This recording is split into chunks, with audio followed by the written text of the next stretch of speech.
ناظرین حضرات السلام علیکم ورحمۃ اللہ تعالی وبرکاتہ۔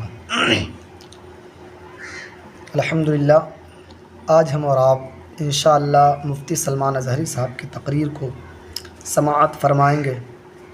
انشاءاللہ بہت ہی بہتر انداز میں ہم سنیوں کے لیے کتنا بڑا پیغام دیا ہے ربیع الاول شریف کے موقع پر۔ لہٰذا آپ تمامی حضرات سے گزارش ہے کہ آپ حضرات اس تقریر کو آپ ضرور سنیں اور اپنے ایمان کو تازہ کریں، خاص کر سنیوں کے لیے ہے ماشاءاللہ بہت بہتر انداز میں۔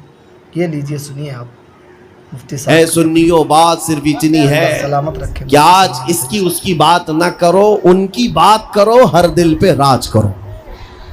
آپ کو پتہ ہے دنیا میں اگر عزت پانا ہے تو حضور کی بات کرو۔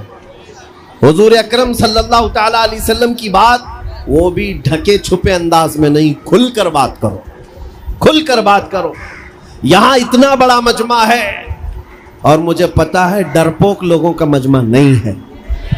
میں حقیقت کہہ رہا ہوں، کسی کو ڈر ہے تو رات کے 12 کے بعد بیٹھے گا نہیں، بستر پر ہوگا، اس لیے کہ وہ یہ نیتاؤں کا مجمع نہیں ہے جو 100-200 روپے لے کر کے الیکشن کمپیننگ میں آیا ہوا ہے۔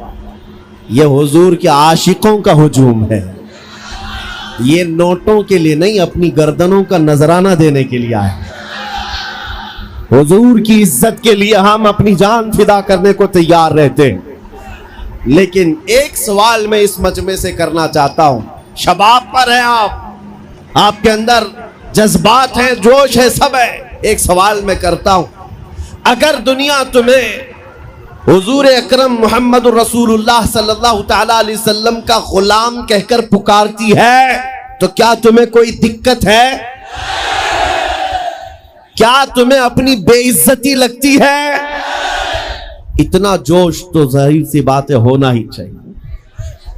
اگر آپ کو ایسا لگتا ہے کہ حضور کی غلامی سے اگر دنیا مجھے پکارتی ہے تو کوئی دقت نہیں اور نہ ہی میری بے عزتی، بلکہ میں اس کو اپنی زندگی کی معراج سمجھتا ہوں۔ حقیقت ہے یا نہیں؟ میں میرے عزیزوں پرسنل بات بتا رہا ہوں، دنیا مجھے میرے جبے سے، میرے ٹوپی سے، میرے نام سے، میرے باپ سے، میرے خاندان سے، میرے عہدے سے، میرے علم سے نہ پہچانے، خواہش صرف اتنی ہے کہ دنیا مجھے مدینے کا کتا کہہ کر بلائے، نبی کریم صلی اللہ تعالیٰ علیہ وسلم کے دربار کا کتا کہہ کر پکارے۔ اس بات پر ہمیں فخر ہے۔ آپ کو فخر ہے یا نہیں؟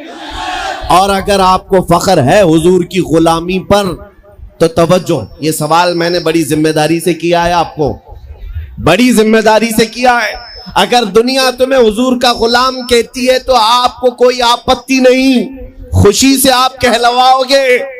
جب خوشی سے کہلواتے ہو تو حضور کے پورے غلام بن جاؤ، آدھا تیتر آدھا بٹیر نہیں، حضور کے پورے غلام۔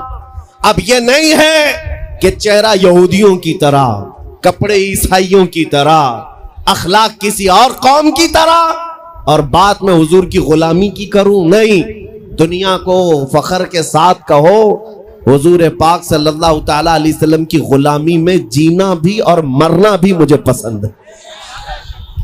جب آپ کا دل یہ کہتا ہے تو پھر آپ کے اخلاق میں یہ ماڈرنزم کہاں سے آ گیا؟ یہ فلمی ڈائلاگ تمہاری زبانوں پر، گانے پر تھرکنا اور ناچ گانے، یہ تمہارے اندر کہاں سے آ گئے؟ جب نبی کی غلامی پر تمہیں فخر ہے تو دنیا کو کھل کر کے بتانا چاہیے اور چل کر کے بتانا چاہیے۔ میں آپ کو بتاتا ہوں، 2 سال پہلے میں دلی پہ تھا، جب پورے ہندوستان بھر میں پروٹیسٹ چل رہے تھے، شاہین باغ میں بھی گیا تھا کچھ علماء کی جماعت کے ساتھ۔ اس وقت بڑی سختیاں چل رہی تھی۔ ایک صاحب آئے اور کہا، آپ یہ اتنا بڑا عمامہ، یہ جبہ سب پہن کے جا رہے ہیں، بیچ میں کئی جگہ پر ناکہ بندی ہے، NSA لگا دیا جا رہا ہے، اریسٹ کر رہے ہیں۔ وہ تو نارمل سی بات تھی، اگر یوں ہی کہتے تو ہم اتار لیتے، سادے کپڑوں میں چلے جاتے، لیکن جب انہوں نے کہا اریسٹ کیا جا رہا ہے، پکڑا جا رہا ہے، تو میں نے کہا مجھے تو شوق ہے کہ جب پکڑا جاؤں حضور کے لباس پہ جاؤں۔ ہمیں اس بات کا کوئی غم نہیں ہے، اب تو پہن کر جائیں گے۔ میں اکثر اپنی تقریروں میں کہتا ہوں، چند دنوں پہلے کی بات ہے، ایک آٹو ڈرائیور صاحب تھے، انہوں نے آ کر ہم سے پوچھا کیا اس زمانے میں بھی داڑھی رکھنا واجب ہے؟ حالات بہت خراب ہو چکے ہیں، مصلحت اور حکمت میں کچھ آپ نرمی کا قول کر دیں، نرمی کی بات کہیں۔ ہم نے کہا اس زمانے میں اور بڑا واجب ہے، اور بڑا واجب ہے۔ وجہ یہ ہے کہ جس کو تلوار اور چاقو نہیں چبھتی اسے داڑھی چبھتی ہے۔